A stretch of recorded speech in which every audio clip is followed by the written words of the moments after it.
The following is a local resident producer's program. The program content is the sole responsibility of the producer and does not necessarily reflect the views or policies of CATV2, Oshkosh Community Media Services, the City of Oshkosh, or Time Warner Cable.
Hi everybody, welcome to Eye on Oshkosh. Cheryl Hentz here, and very pleased to be joined by Jeff Lemish. Jeff is with Oshkosh-Speedzone. Some of you who are regular viewers may remember about a year or so ago we had Jeff on with one of his business partners at the time, and talking about the upcoming season at Oshkosh-Speedzone and that kind of thing. Now with spring in the air, it actually feels almost at some days like summer's in the air, but definitely stock car racing is right around the corner, and so we're pleased that you're here tonight to talk about your upcoming season and some of the neat things that you guys are doing out at the track for fundraising for nonprofit groups and that kind of thing, and just to provide good quality family entertainment. So anyway, Jeff, thanks for being here again, and thanks to our assistant here, Ken Walker, for bringing this idea forward. So we want to kind of go back and touch a little bit on the history of the track. We did that when you guys were on, actually, I guess it was like 3 years ago you guys were on. Now I want to say it was further back than that. Really? Because this is going into the 11th season of the Speed Zone. I thought it was like 3 years. Yeah, but this is the 11th season, and we were actually, or I was actually part of the original group that started the track off. And makes you feel old, doesn't it? Oh, gosh, yeah. I mean, I can remember my kids being really young at the time, and now they're all in college and gone. And so I was like, yeah, it's been a while. Yeah, well, you look the same. Well, so do you. So thank you. Yeah. All right, well, so give us a little bit of the history of the track. We don't need to recap everything, but just a brief sort of history. Well, I'll just take it from the last, 5 years. This is our 5th year out at the track. It's Impact Motorsports, and I have a partner, Larry Stratton. Him and I have been doing a great job out there, and we're excited about the upcoming season. We originally took the track over back in 2006. Prior to that, it was Wisconsin Motorsports, and prior to that was Odyssey Productions, which I was part of the original group. But there was some history that went with that, and unfortunately, somebody had to lose or to fail in order for somebody to succeed. Right. And unfortunately, I was part of that group that failed in the beginning. And it wasn't because of the racing aspect of it. It was just more of the financial part of it in the beginning. So and some politics played a role in that too. Some politics always get into. Yeah. Politics have a way of screwing things up. I'm not going to comment on the politics, but I do agree. So anyway, okay. So and now you are with Impact Motorsports, and you just have one partner now, correct? Right. Because before Stratton. Dennis Payne was part of it too. Well, he was part of it. He wasn't actually a part of it in the beginning. He wasn't a partner, but he was part of the politics that went on. He was on the county board, and it was just a mixed bag of things that went on. And this time around, Dennis does do some help with us. He does do some advertising, selling. He's a great salesman. I mean, he could probably sell ice to an Eskimo. Yeah. But Dennis does do some of that stuff. But Larry and I have been doing great. Larry is, how do you explain Larry, my partner? He's a type of person, you ask something to get something done, whether it's building something, it's Larry. I mean, you can't beat that guy. He's the go-to guy. He is the go-to guy. You ask him and it gets done. He is definitely the go-to guy. Yeah. But we're excited. We've got some special shows this year. We've got a big pro show coming in that's going to be televised. with the off-road racing. We've got 3 sprint car shows that we're doing this year. It's going to be a Triple Crown series where it's a series inside of their IRA Outlaw series. Okay. And we've got the Walk of Fame coming up. Well, we've actually got a schedule here that I think we can probably pull up.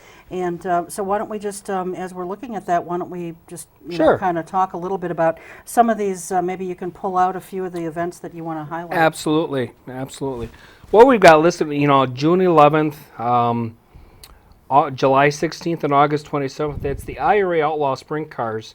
And that's actually what we're calling the Triple Crown Series. That's where it's a series inside of their IRA Outlaw Series, which is going to be giving extra points money, extra money to the drivers, and hopefully get more fans there.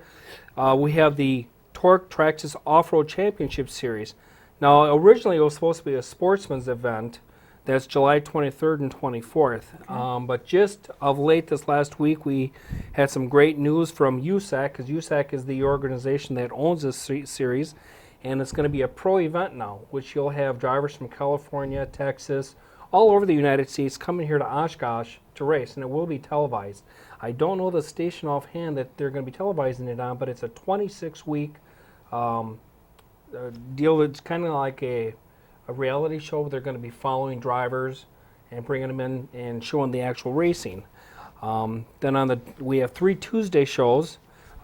Tuesday, June 22nd is Deer Fest. It's it's a group that's having a event that weekend for deer hunters and that. So we're on Tuesday.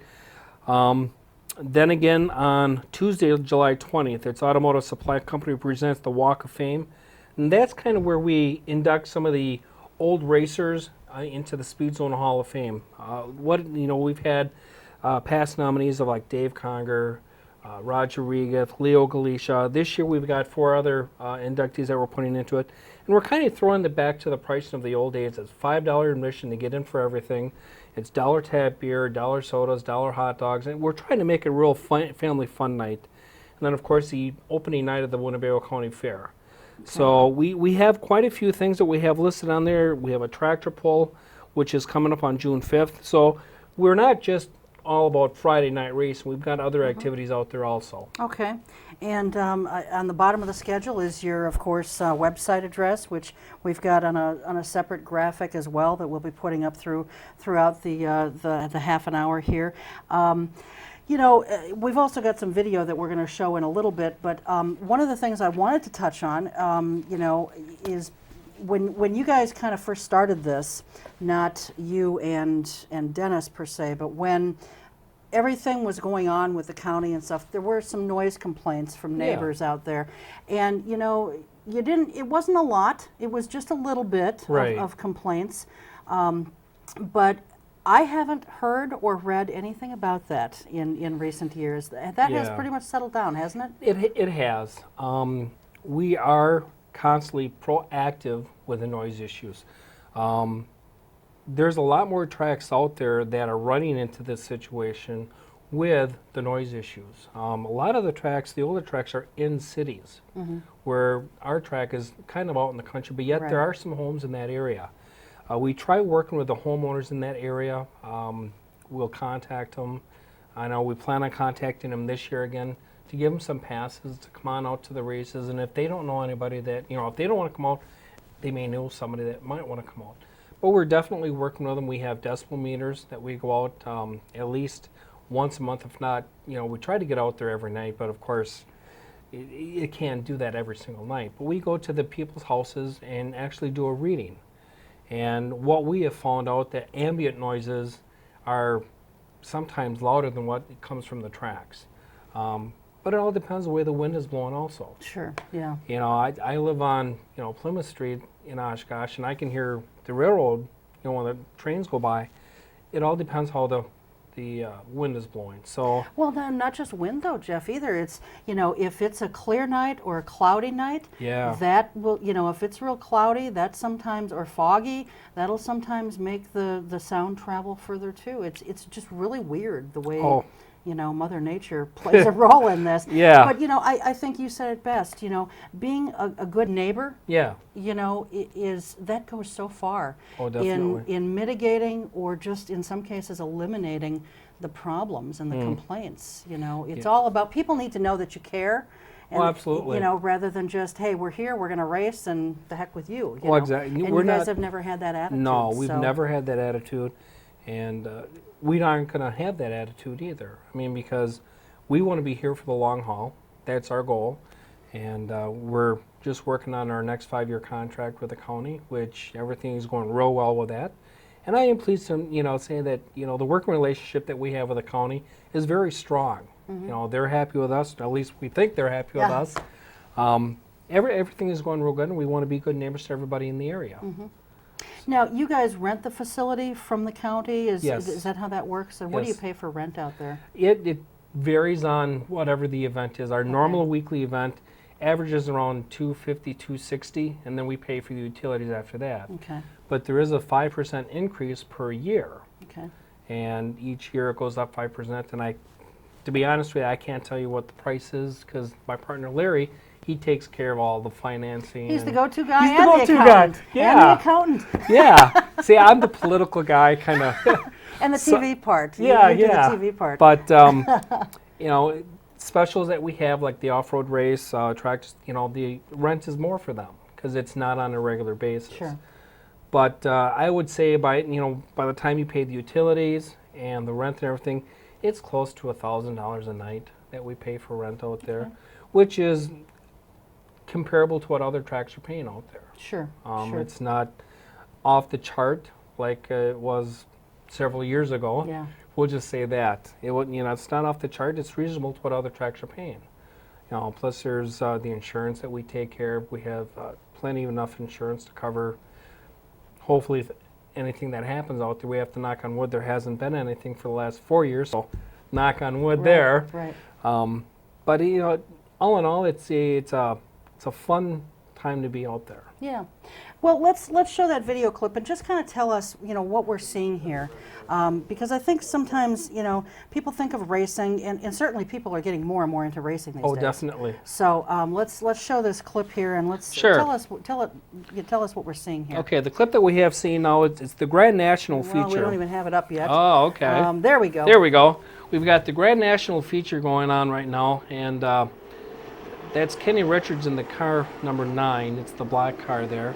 Behind him, we've got Brian Henry in the 7 car, and in the 49 car, that's the order of the top 3, 1, 2, 3, is Troy White. There's the cars right there. There's Brian Henry in the 7 car and Troy White in the 39. One thing that happened last year, and this is footage from 2009, the number 9 car, Kenny Richards, some guys, some of the fans liked him, some of the fans hated him. He was the type of guy that he won every single night last year except the last night of the races.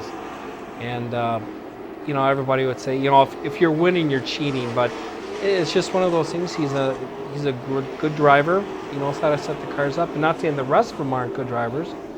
But there was a lot of, talk about that. But it was great racing. The Grand Nationals is a great division that we have there. We have great divisions in all 4 divisions. Is the Grand National, is that just like one race per season that you have, or for some of us who aren't as skilled, I guess, with understanding racing, explain that for us. Okay. We have 4 divisions out there, starting with the budget division, which is a 4-cylinder class, and that's front-wheel drives. Then from there we have what's called the street stock division, which is basically street Monte Carlos, which they strip everything out, put a roll cage in, go racing, do a little safety modification. The Grand National here is one step up from there, where it's more of a racing chassis that's built. It's still built on a metric chassis.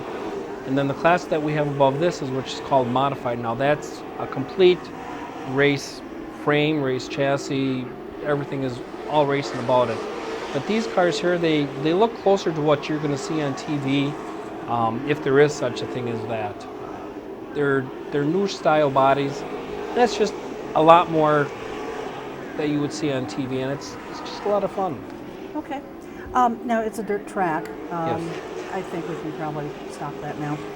It's a dirt track, and what is the advantage to a dirt track, or is there an advantage?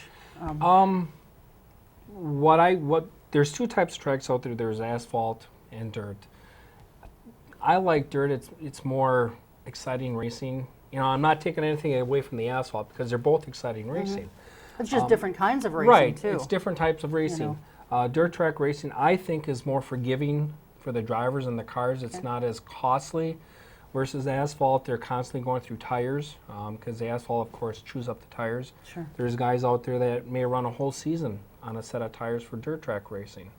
The frames don't take the beating like they do with asphalt. I mean, when you're going around a corner on asphalt, you're not sliding through the corners like you are with dirt. So there's, you know, it all depends what you like. You know, I do go to both racing. I do asphalt and dirt. Predominantly, it's more a dirt track that I'll go to than an asphalt, but I like them both. Yeah. So it's just, I like the advantage of dirt. I mean, there's more classes out there for dirt to race on, like our sprint car shows. So I just like the dirt, and I think dirt is a better way to go. Yeah.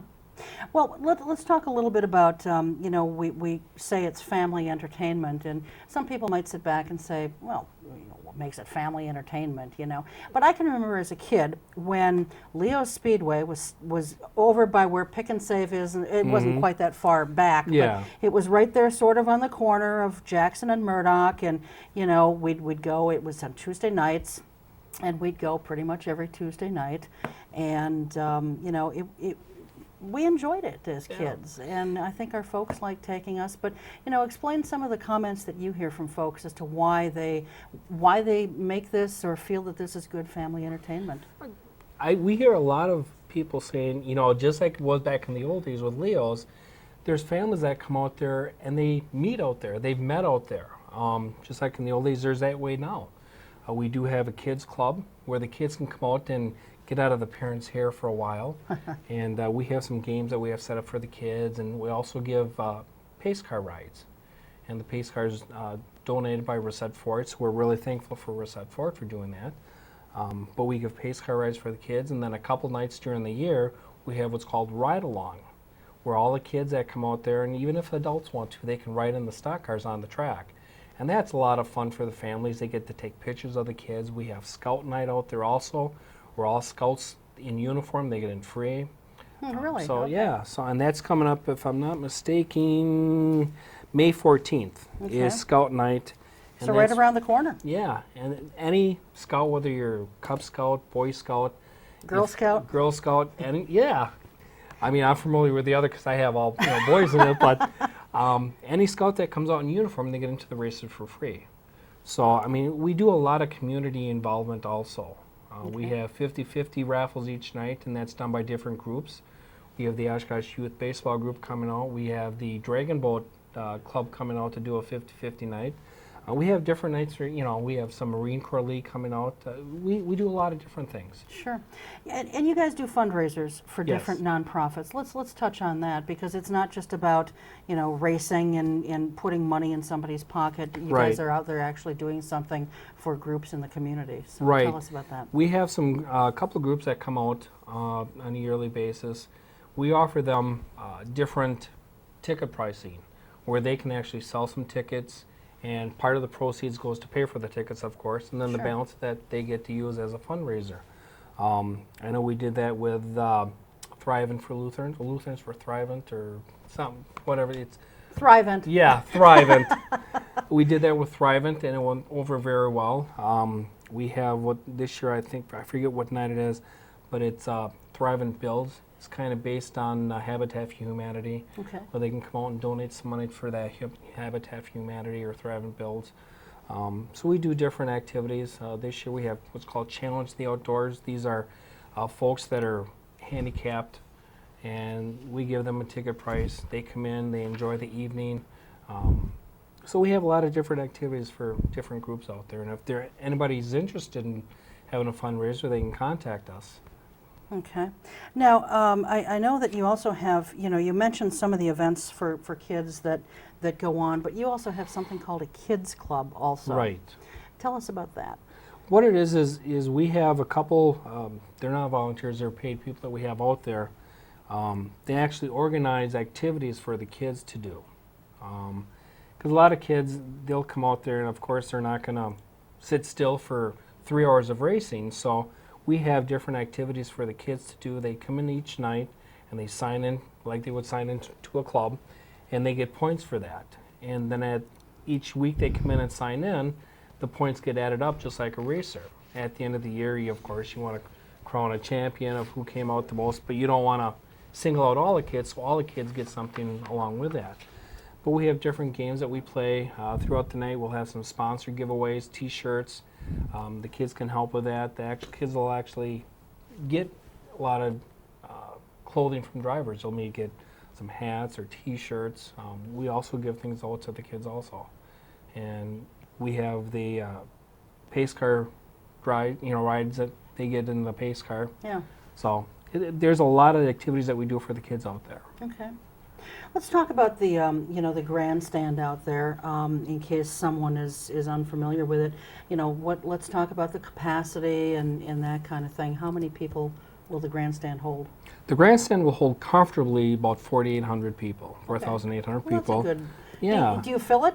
No. We're working on it. Yeah, you'd like to see it full. Yeah. It's a work in progress, and every year our attendance goes up, which is good. It means we're doing something right. You betcha. But the attendance goes up. We're averaging about 1,200 people a week, Okay. which is pretty normal for a dirt track. I've been to other dirt tracks, and it's about 1,000 to 1,200 people on a weekly basis for a racing event. So we're pretty fortunate there. But it is handicap accessible. There is wheelchair ramps. There is handicap seating with family seating next to it, so the families can sit with their individual that are in a wheelchair.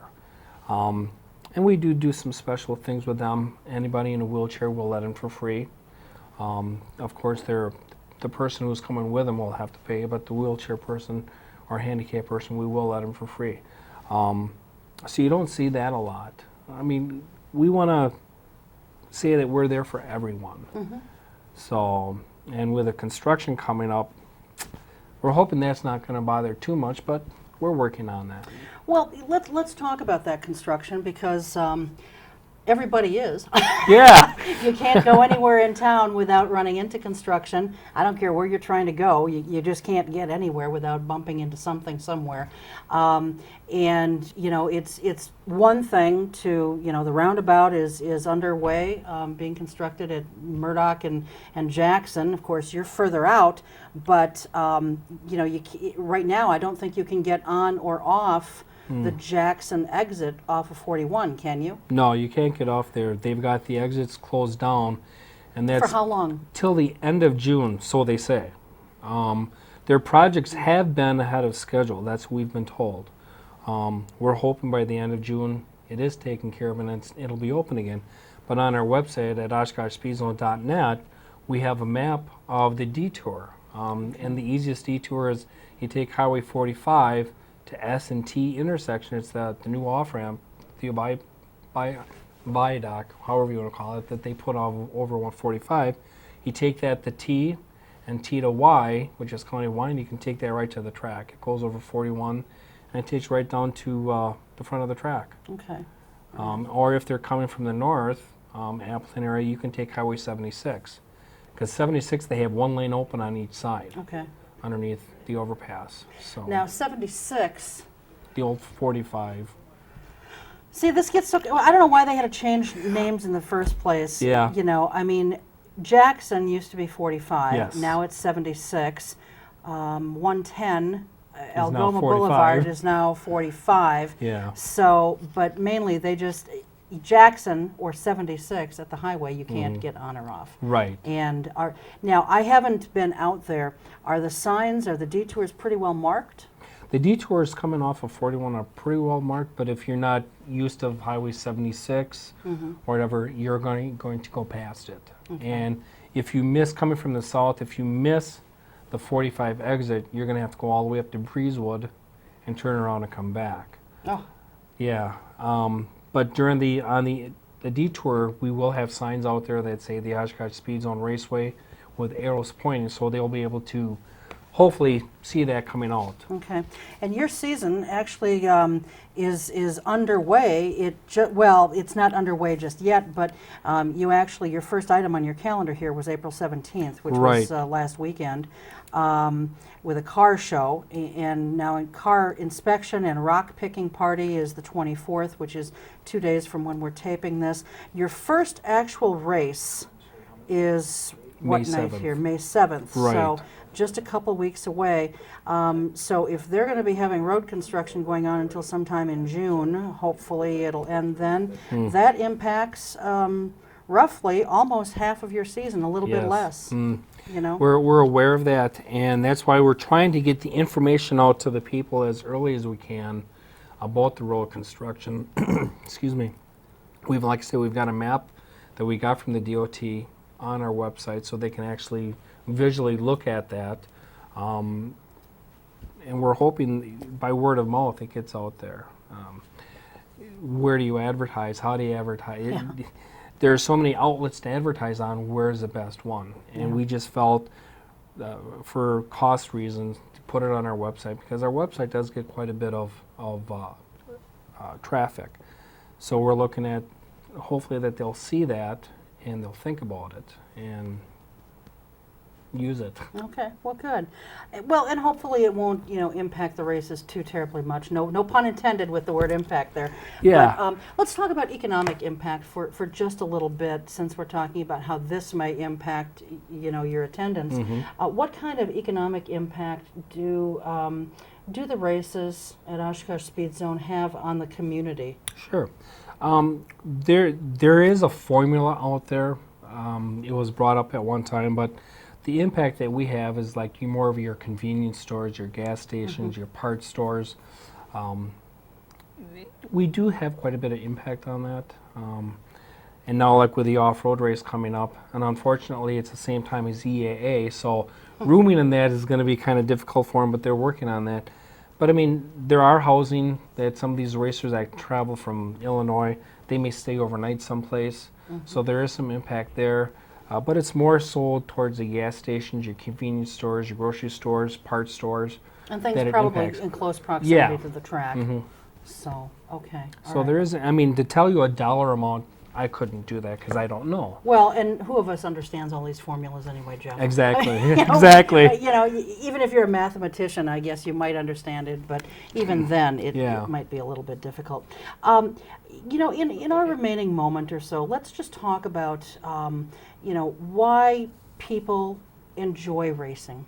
We touched on that a little bit about why it's good family entertainment, or why it can be. And, and if you were talking to a first-time person who had never been to the races before, what would you tell them about, why they should go? How would it affect them? All right. I have to think about that because I know, like I say, it's family entertainment. There's always action going on. I mean, if you like car crashes, I mean, we don't, as the promoter, we don't like to see car crashes. Right. But the fans love them, There's car crashes. There's high speed. If you like speed, the cars are going fast. There's something for everyone. We try to, it's generally somebody that knows racing, or it's really hard to explain to somebody. It's an adrenaline rush. Yeah. And, I think most of us like some kind of an adrenaline rush Absolutely, at some point. And, yeah. this is just another type of that. Right. Real quickly, do you still have demolition derbies? There is demolition derbies Okay. during the fair. Okay. We are not doing them this year.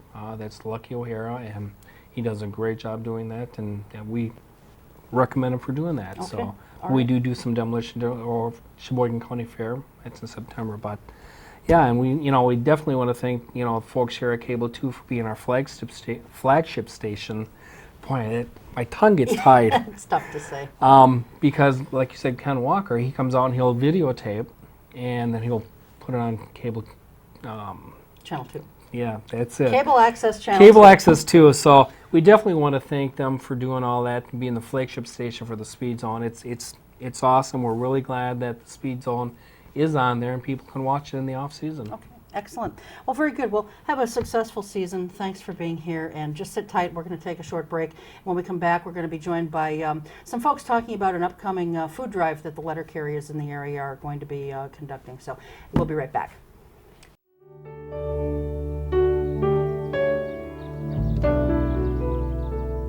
Dear Mom and Dad, well, I finally have some time off, so I'm writing to tell you that I'm doing well.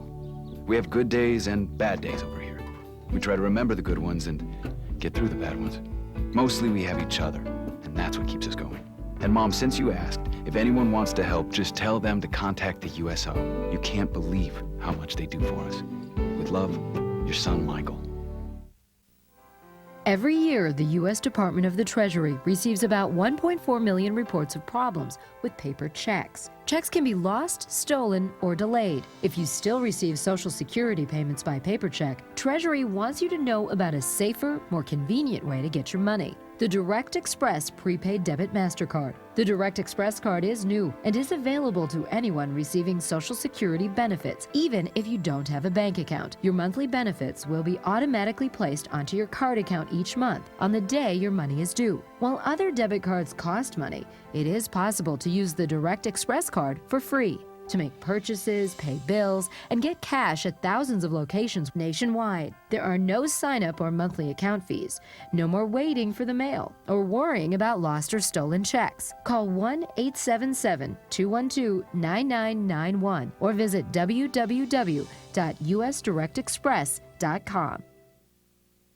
We were in an emergency situation. We don't have extra. We have a little bit of water and a little bit of food. A meeting place, no. No. I don't think we have a first aid kit. We have tuna fish, we have Right. beans, we have canned tomatoes, True. you know. That's true, but that's really not survival food. Tomato paste. Yeah, well, yeah.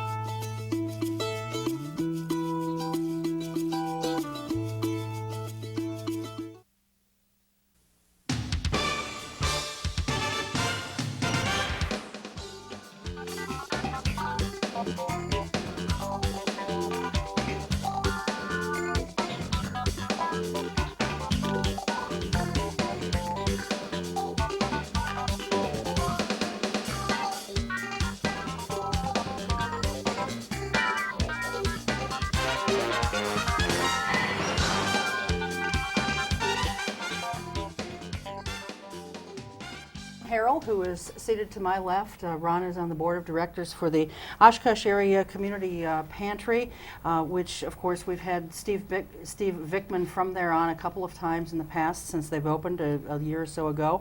Ron, before that pantry opened, Ron ran the Ecumenical Food Pantry for a little while, correct? Correct. All right, excellent.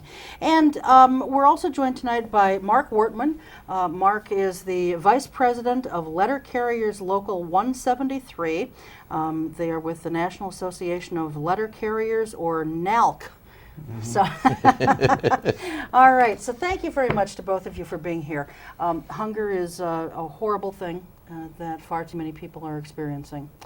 Not just in our community, but worldwide, and it seems to only be getting worse as our economy worsens too in this country. So, thank you for your efforts and for yours as well. But you've got a food drive coming up here on Saturday, May 8th, correct? Tell us about that. Well, every year the Post Office and the National Association of Letter Carriers sponsors this food drive, something that's been going on for well over 20 years now.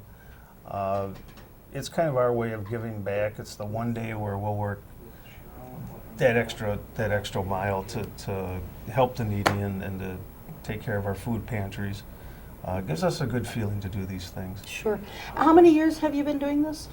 In Oshkosh, we've been doing it for 18. Okay, well, that's a good long time. Yeah. Have you, seen the types of donations, the amount of donations increase from year to year? Yes, pretty much every year they have. Okay. And this last year was our best year ever. Okay. So we're hoping to top that again. All right.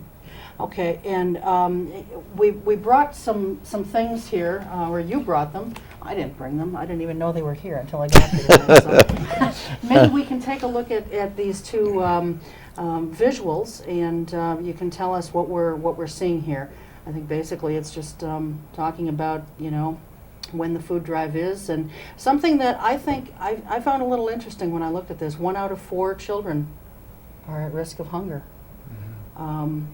I think that that's very interesting, and things that people can do to help. Tell us, I mean, people can read it, but if they can't read it or it's not showing up well on their screen, tell folks what they can do to help. Well, what we would appreciate is any canned donations. We also take bags of chips or snacks or anything like that. If you wish to put out, say, like glass items, please put them at least in a box so it's easier for us to carry and to make sure they won't break. And if you wish to send money donations, that's fine, but please send them to your favorite local pantry. Okay.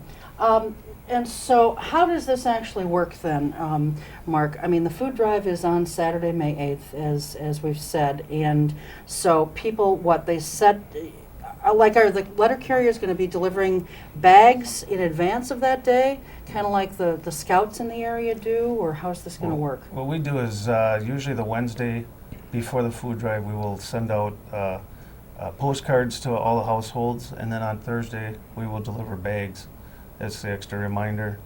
We found that by doing the bags, we have actually increased the amount of food that we have received. Sure. And then on Saturday, you'll be picking it up, and then is it just going to, you know, this particular pantry that Ron's involved with, or does it go to other pantries? Well, there's actually 16 pantries involved in Oshkosh. Okay. In the area that we take care of, and we've really got it pretty much down to a science now.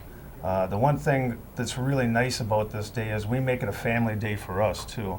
And that's where our volunteers are generally wives, children, family members, and they'll come right into the office by us in the morning before we get going and see how we get things started, how we actually do our job. Then they get out on the street and do the real work and help us out.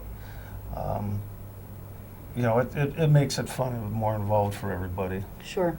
And you're just looking for canned items, or if there's other non-perishables, you know, are you able to accommodate taking those as well? I know the food pantries can certainly accommodate those other things, can't you, Ron? Oh, yes. Okay. Yeah, we've seen items like napkins, paper toweling, toilet paper, types of sponge and stuff like that too. Toothpaste. Oh, certainly, yes, just about anything a family can use, you know, at any time. So just because we saw a picture, a cutout of a Campbell soup can, it doesn't have to just be canned soup or No. you know, canned vegetables or whatever. But anything really, like you said, that a family can use is welcome. Yeah. Oh, yes. Yeah. Okay. All right. Well, let's talk a little bit to you, Ron, about the efforts that the food pantry is doing. You know, how much? I'm assuming that if their collections have gone up each year, what you're seeing has gone up too, even though it's spread out over all these different pantries. It certainly has, and having come from Ecumenical, and I took over for the Myers, who did it for a whole bunch of years. It's a whole different story now, especially with the Oshkosh Area Community Pantry. They do like 250% more business than we did in the out of Trinity Episcopal. So the need is tremendous, and without this drive, I mean, this is the biggest drive that benefits the community during the entire year, and the Scouts one is right up there with it. And we need every piece that we can get. I truly believe we also need those hygiene items as much as the food ones, the shampoos, laundry detergent, soaps. Those are important as well. If it's raining, we've had some problems with boxes because they tend to get soggy, and it all depends upon how bad the rain is and whatever. We're praying for no rain on that particular day. Cereal is another big item at many of the pantries because it's hard to get cereal at some of the places that we get our food. Okay. So Any kind of cereal in particular, or nutritious cereal, Okay. I think. Anything that that they stuff can. with a bunch of sugar in it, right? No, I think oatmeal, those things Yeah. and the little packets and Yeah. things. I think those are really healthy type things for kids and families alike. Well, it is staggering when you see statistics that say 1 in 4 children are at risk of, being in a state of hunger. And it's staggering, and it's frightening, and it's very sad. And with our economy as it is, you have seen it at not just your food pantry, but others as All of well. them. The need has just gone through the roof. And so this becomes an even bigger event and even more important event for you. For sure. Last month, I think we gave out like 45 pounds of food per person to about 4,400 people being served. And how does that compare to maybe just even a year earlier? I mean, it's hard to say It's because hard. you guys haven't been right, there for all it's that like terribly apples and long. oranges and whatever, but it's like 250% more than in Wow. the past. 2,000 households, in other words, representatives from 2,000 households picked up the food, representing almost 4,500 people. And these people can also go to other pantries and whatever. You might want to give a list of all the pantries, because I knew about 7 of them already, and you have a whole bunch more here. so Well, I didn't we're even gonna realize go. we had 16 pantries in the area. Most people don't. That's true. I knew that, the Oshkosh area community pantry was sort of a combination of several pantries. And I knew that there were some other ecumenical type pantries out there. But why don't you just read off the list of the pantries there, Mark? Because I would be interested in knowing them. The Salvation Army, Okay. Zion Lutheran, Emmanuel Church, St. Vincent's Church, Christine Ann Center, Father's Cars, Cerebral Palsy, Peace Lutheran, Trinity Lutheran, Hope and Care, Wildwood, His Church, St. John's of Nakaimai, Community Church, Santa's Closet, and the OACP. Wow, some of those I've never heard of. It's I an have never extensive heard list. of.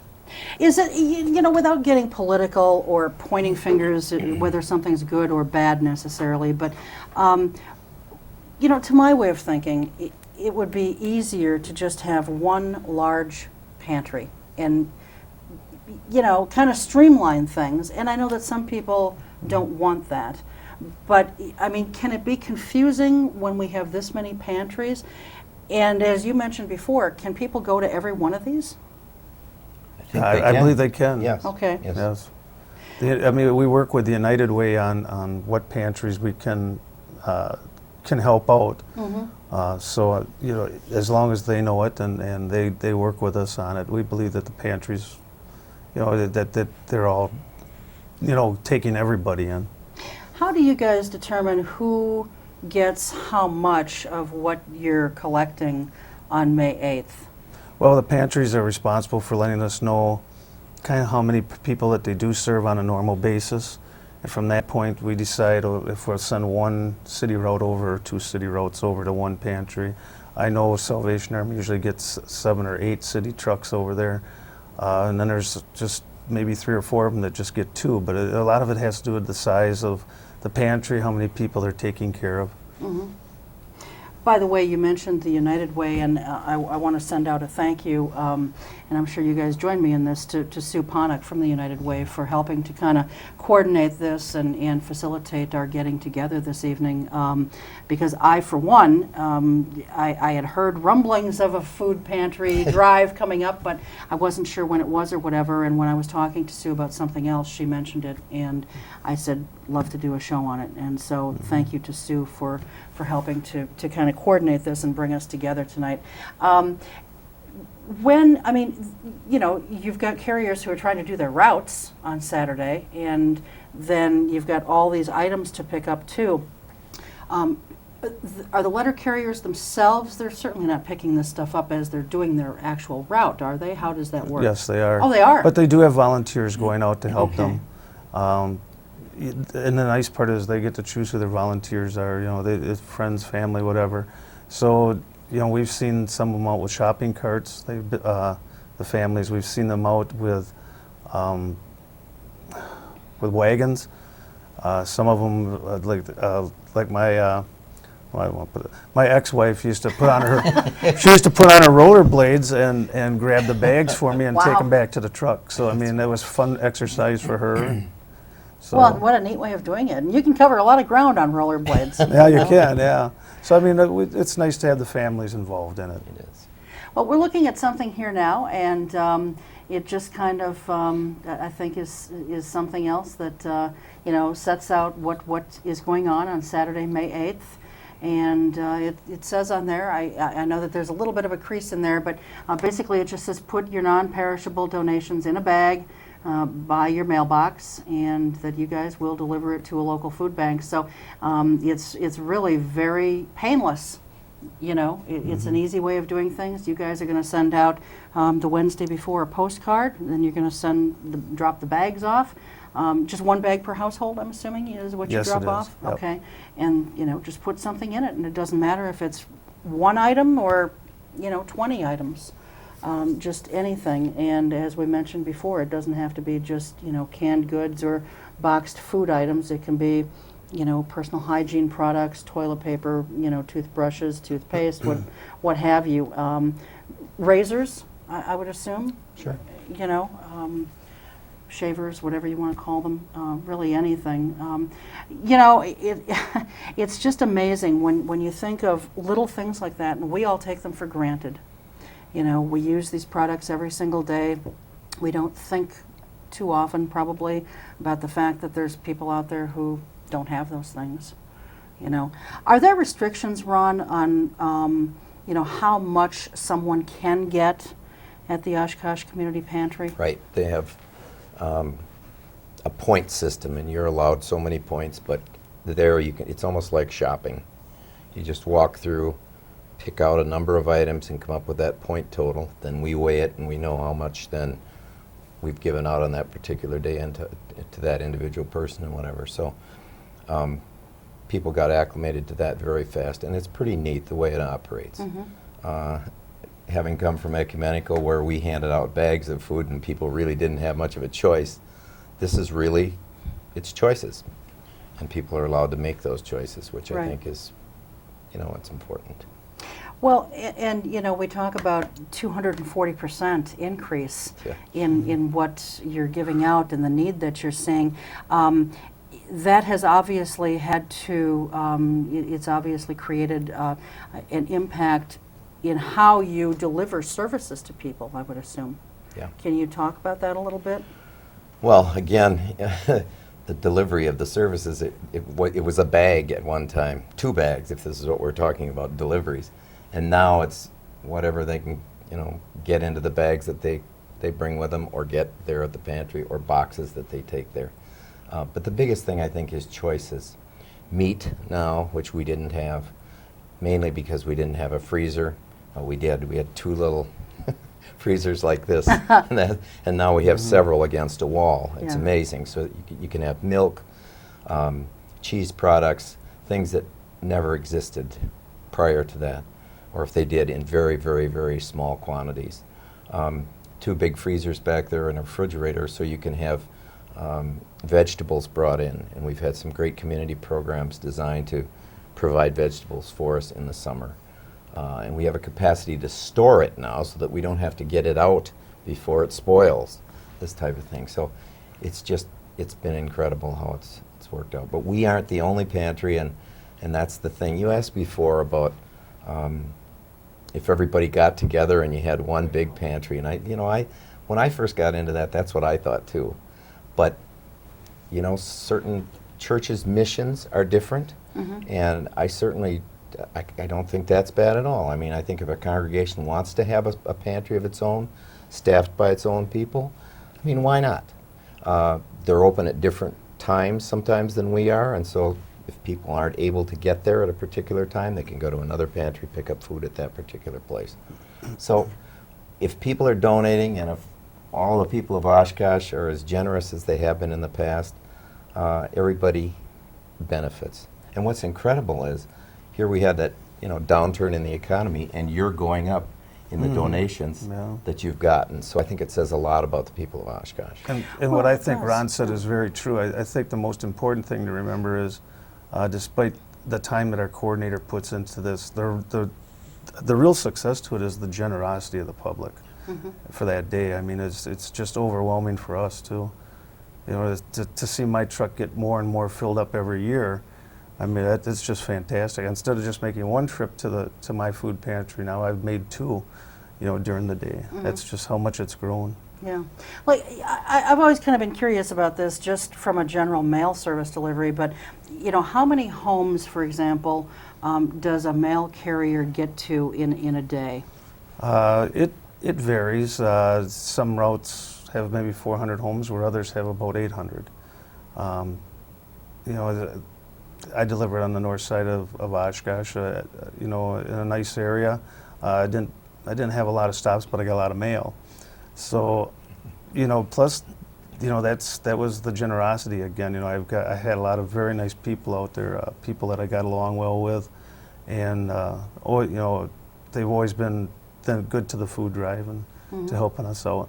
So, if someone has, for example, you know, even if they just have 200 homes, I'm envisioning this, not everybody, of course, is going to leave something in a bag. It would be nice if they would, but, I mean, you know, the reality is everybody's not going to.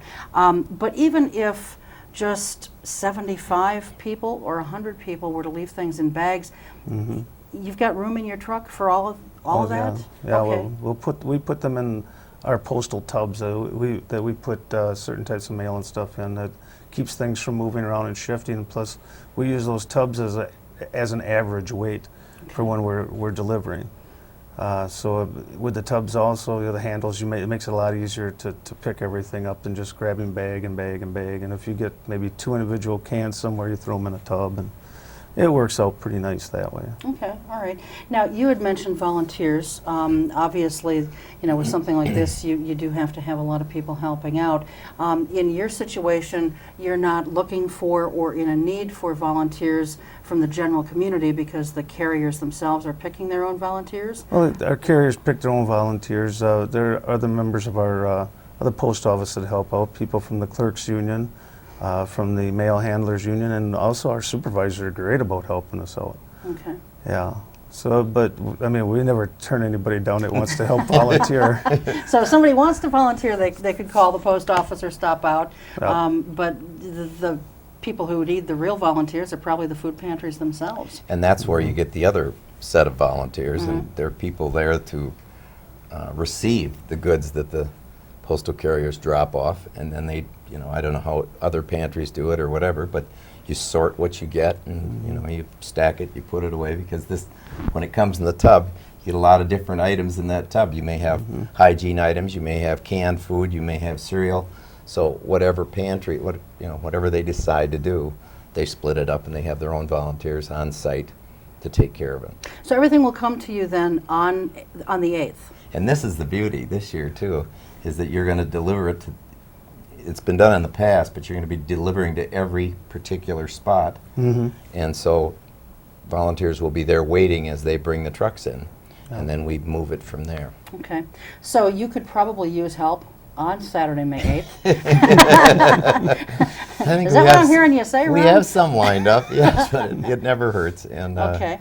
And probably the other pantries as well. But, you know, is Oshkosh Area Community Pantry the largest of them? It is now. Okay. Yep. All right. So obviously, if yours is the largest, then you probably have the largest need, I would think. So if people want to volunteer on this day, they should call the pantry, or they could try.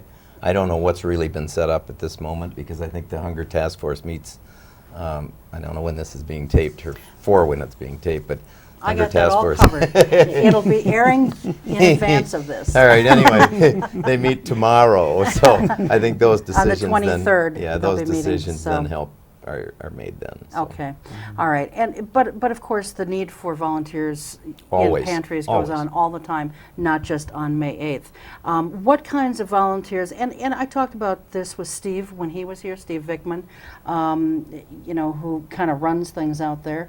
But you know, in case someone missed that show, what types of opportunities are there, Ron, for volunteers at the pantry? Well, you can always sort food. You can always stock food. You can help people as they go through the pantry if they need it. You can be at the main desk to register people as they come in. You could take trips to what used to be Second Harvest if you want and haul some of that food back and unload it off the trucks. That's heavy duty work. All kinds of jobs like that. I mean, if you come, I'm sure that there'll be plenty to be done. So. And you know, and there's no requirement on how many hours you have to volunteer or anything like that. If you can do an hour a week, if you can spare an hour a week. Whenever you can do, yep, that's how it works. Okay, all right. Well, again, I just want to remind people that it is coming up on Saturday, May 8th. Again, as we mentioned a couple of times, on Wednesday, the Wednesday before, there will be a postcard that's being delivered in everyone's mailbox. Yes. And is this just in Oshkosh? It's not just in Oshkosh, is it? Give us the geographic area. Well, actually, we take care of Oshkosh, obviously, but also Winnebago County, Amarillo. We also take care of Rosendale, El Dorado, Van Dyne. We've helped Coloma in the past, and I believe this year Marcus Ann's with us too. And that's all on the same day? It's all on the same day. Okay. But yeah, this food drive is the same day everywhere throughout the whole country. Okay. And there is a website address for this if people want to know a little bit more. It is helpstampouthunger.com. Again, that's helpstampouthunger.com. And so you can get some more particular information there. But specifically with regard to the drive that's going on locally, on the Wednesday before, a postcard will go in everyone's mailbox. And then the next day, on that Thursday, a bag will be delivered to each home that you're collecting from, or hoping to collect from.